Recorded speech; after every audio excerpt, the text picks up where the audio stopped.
हाय बच्चों, कैसे हैं आप लोग। तो आगे की कहानी है आज की गौ से ग्रामोद्योग। ग्रामोद्योग के बारे में आज हम पढ़ रहे हैं। यह भारत में खादी और ग्रामोद्योग से संबंधित सूक्ष्म, लघु और एक उच्च संस्था थी, जिसका मुख्य कारण ग्रामीण इलाकों में खादी एवं ग्रामोद्योग की स्थापना और विकास करने के लिए योजना बनाना, प्रचार करना, सुविधाएं और सहायता प्रदान करना। ये ग्रामोद्योग की ग्रामीण इलाकों में रोजगार का फैलाना। ठीक है बच्चों, आगे की कहानी यह क्या पढ़ रहे हैं, देखें आगे। बापू की एक चौकीदार रो रहा था। हाथ में बंगला भाषा का एक अखबार था। बंगाल के जिस गांव में वह काम करता था, वहां किसी ने उससे पूछा कि वह क्यों रो रहा है। अब उसने अखबार आगे कर दिया।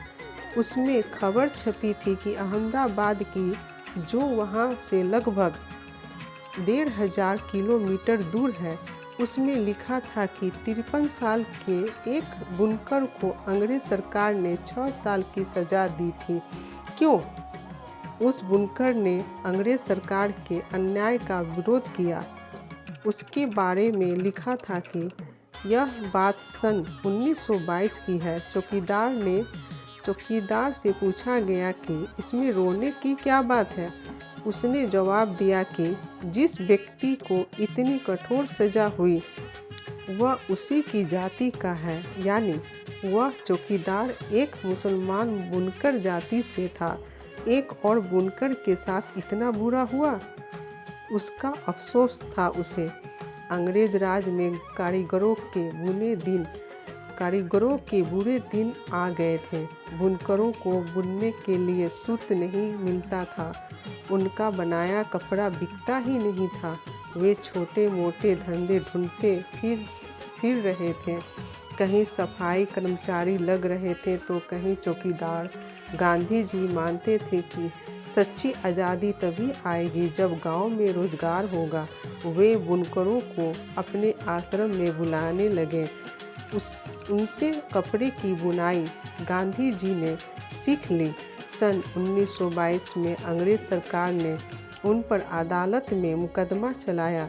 जब उनसे पूछा गया कि उनका पैसा क्या है, तब उन्होंने कहा कि वे बुनकर हैं, किसान हैं, सूत काटते हैं। वे बंगाल के मुसलमान चौकीदार के जाति के भाई बन गए थे। गांवों में उद्योग शुरू करने वाला, ग्रामोद्योग लगाने वाला हर व्यक्ति अब आज़ादी की लड़ाई में कूद गया था। सब मिल के आज़ादी की लड़ाई में कूद पड़े थे। तभी तो आज़ादी बिना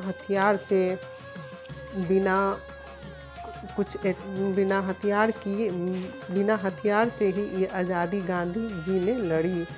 तभी तो इतनी ठोस जवाब देते हुए गांधी जी ने इतने अच्छे से अंग्रेज सबको अपने देश से भगाए। गांधी जी ने, ये गांधी जी के आज की कहानी है। इतना ही।